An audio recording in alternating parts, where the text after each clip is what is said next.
Account में salary आते ही आप लोगों को ऐसा लगता है कि आपके पास बहुत पैसा है, लेकिन 20 दिन के बाद वो पैसे कहाँ गए आपको कुछ भी पता नहीं होता। तो अगर आप भी अपनी सैलरी को बिना प्लानिंग के ऐसे ही उड़ा देते हो, तो आज की इस वीडियो में मैं आपको अपने एग्जाम्पल का यूज करते हुए बताऊंगा कि कैसे आप अपनी पहली सैलरी आने के बाद उसको डिवाइड कर सकते हो।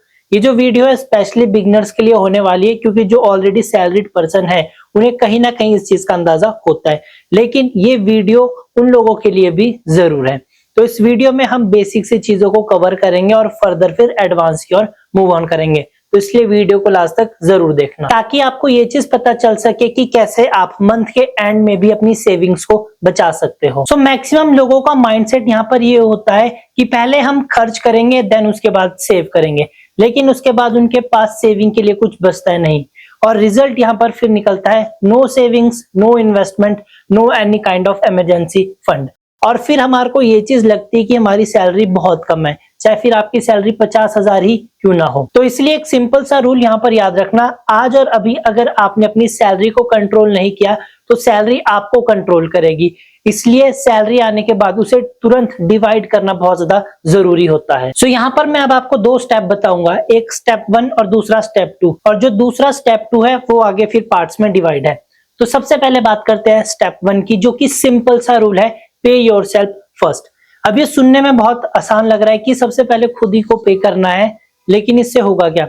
माय डियर फ्रेंड, आप इस सिंपल सी चीज को सिर्फ 3 महीने फॉलो करके देख लीजिए, आपको पता चल जाएगा खुद कि अपने आप को पहले भुगतान करने से कितना बड़ा फायदा होता है। अब ये अमाउंट आपने खुद डिसाइड करना है। फॉर एग्जांपल, अगर आपकी सैलरी 30,000 रुपए है तो मिनिमम यहाँ पर मेरे अकॉर्डिंग आप 5 से 6,000 रुपए सबसे पहले अपने अकाउंट में अलग सेफ रख लीजिए। और यहाँ पर एक सिंपल सा रूल हमेशा याद रखना, जो पैसा बचता है वो सेव नहीं होता, बल्कि जो पैसा पहले सेव होता है वही फ्यूचर में फिर आपके काम आता है। तो इसलिए सबसे पहले स्टेप में आपने अपने आप को सबसे पहले भुगतान करना है, अमाउंट आपके हाथ में। दूसरा स्टेप 2 आ गया, बिल्कुल सिंपल सा एक रूल आपने सुना होगा, 50-30-20 रूल। ये फाइनेंस का एक तरह से बेस और बिगिनर के लिए सिंपल सा रूल है। 50 का मतलब है यहाँ पर आपकी नीड्स, 30 का मतलब है आपकी वांट्स, और 20 का मतलब है सेविंग प्लस इन्वेस्टमेंट। ये दोनों के लिए ही है 20%। अब नीड्स की हम सबसे पहले बात करें, आपकी सैलरी जितनी भी है उसका 50% आपने खुद डिवाइड करना है और अपनी नीड्स पर डाल देना है। सो 50% नीड्स की बात करें तो जो कॉमन हर एक घर में होती है वो हम कवर करते हैं। रेंट हो गया आपका होम का, दूसरा आपका कोई शॉप का रेंट हो गया, फिर आपकी यहाँ पर ग्रोसरी हो गई, फिर यहाँ पर इलेक्ट्रिसिटी बिल हो गया, फिर ट्रांसपोर्ट का खर्चा हो गया, और कोई यहाँ पर बेसिक सी EMI होगी।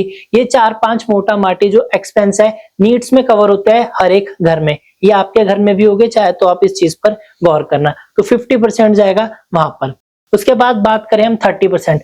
अब हमारे को जीवन जीने के लिए अपनी ख्वाहिशों को भी पूरा करना जरूरी हो जाता है।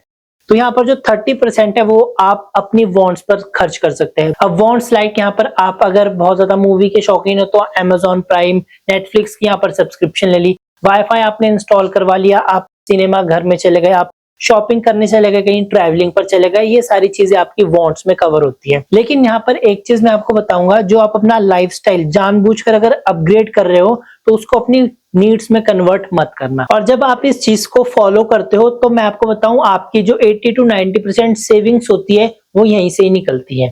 देन उसके बाद यहाँ पर तीसरा पार्ट आ जाता है हमारा सेविंग प्लस इन्वेस्टमेंट, जो कि 20% है। अब यहाँ पर आपने इसी 20% में सेव भी करना है, इन्वेस्ट भी करना है। अब जो स्टार्टिंग में आपने पे योरसेल्फ फर्स्ट किया था वो अमाउंट यहाँ पर आप इन्वेस्ट कर सकते हो।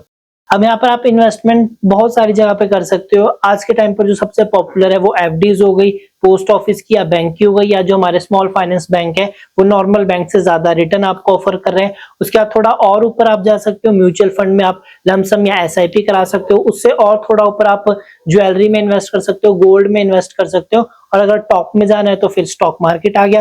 लेकिन वहां पर आपको study plus research plus knowledge की बहुत ज्यादा रिक्वायरमेंट होती है, तो वहां पर आप अभी फिलहाल अवॉइड करो। और अगर आपने उससे भी ऊपर जाना है तो फिर हमारा रियल एस्टेट आ गया। तो यहाँ पर आप सेविंग प्लस जो आपने इन्वेस्टमेंट करनी है वो कर सकते हो, लेकिन ये स्टेप बाय स्टेप प्रोसेस होगा। ये नहीं कि 30,000 की सैलरी और डायरेक्ट रियल एस्टेट में इन्वेस्टमेंट। और ये तो बेसिक सी चीज है, कोई भी बेवकूफी होगा जो 30,000 की सैलरी से सीधा रियल एस्टेट में इन्वेस्टमेंट करता होगा। मैं अपना पर्सनल बताऊं तो मैंने अभी तक रियल एस्टेट में इन्वेस्टमेंट नहीं की है। तो यहाँ पर ये 2 स्टेप्स थे, पहले स्टेप में पे योरसेल्फ फर्स्ट और सेकंड था 50-30-20 रूल, जो कि मैंने एक्सप्लेन कर दिया। अब एक सिंपल से एग्जांपल से मैं समझाऊं तो पर्सन ए है, पर्सन बी है, दोनों की सैलरी है 30,000। अब ए पर्सन क्या करता है, कोई सेविंग नहीं करता और एंड ऑफ द मंथ उसके पास 0 बचता है। लेकिन जो बी पर्सन है थोड़ा सा स्ट्रिक्ट होकर वो अपनी सैलरी को स्टार्टिंग से डिवाइड करता है और सिंपल सा वो सिर्फ इमरजेंसी फंड बिल्ड करता है और म्यूचुअल फंड में एसआईपी करता है। 2 साल बाद सेम सैलरी होते हैं लेकिन जो रिजल्ट होता है वो डिफरेंट होता है, जस्ट बिकॉज ऑफ डिसिप्लिन। तो यहाँ पर इसलिए जो छोटी छोटी इन्वेस्टमेंट है फ्यूचर में काफी अच्छा रिटर्न आपको देती है। और वो कहावत एकदम सही है कि बूंद बूंद से ही घड़ा भरता है। और ये चीज पर्सनली मैंने खुद भी फॉलो की है। 3 साल तक मैं ऑलमोस्ट 500 और 1000 रुपए की 3 एसआईपी करा था और वो अमाउंट आज के टाइम पर में भी 1 लाख के आसपास होने वाला है।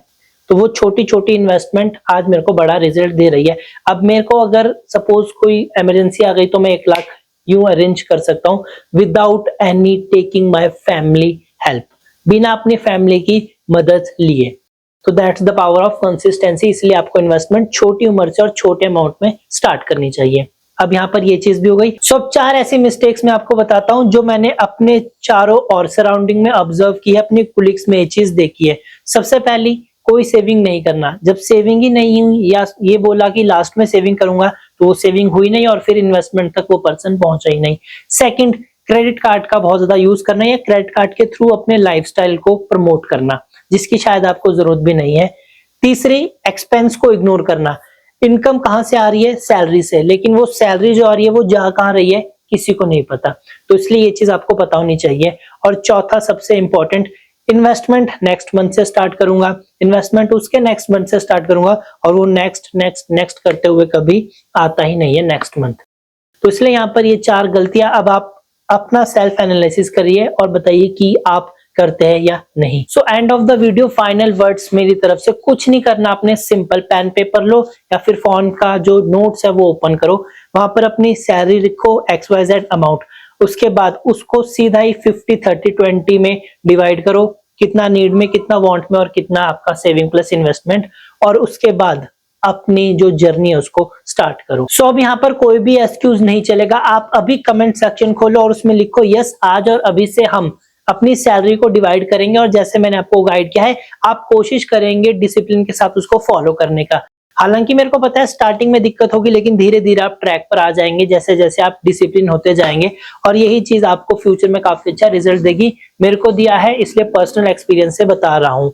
तो इसलिए ये चीज फॉलो कीजिए और वीडियो को लाइक और शेयर करके सब तक पहुंचा दीजिए। मिलते हैं अगली वीडियो में, तब तक के लिए चैनल को सब्सक्राइब करें क्योंकि आने वाली जो 8-10 वीडियोज होने वाली है उस पर जो mainly common middle class family या हमारे जो यूथ की प्रॉब्लम्स होती है उस पर मैं आपको अच्छे से गाइड करने वाला हूँ। वो चीज प्रैक्टिकल एग्जांपल के साथ आपके साथ शेयर करने वाला हूँ। तो वो जो 10 वीडियोस होने वाली है वो बहुत ज्यादा वैल्यूएबल होने वाली है, वैल्यू आपकी लाइफ में वो ऐड करेंगे। तो इसलिए सब्सक्राइब करें। Thank you.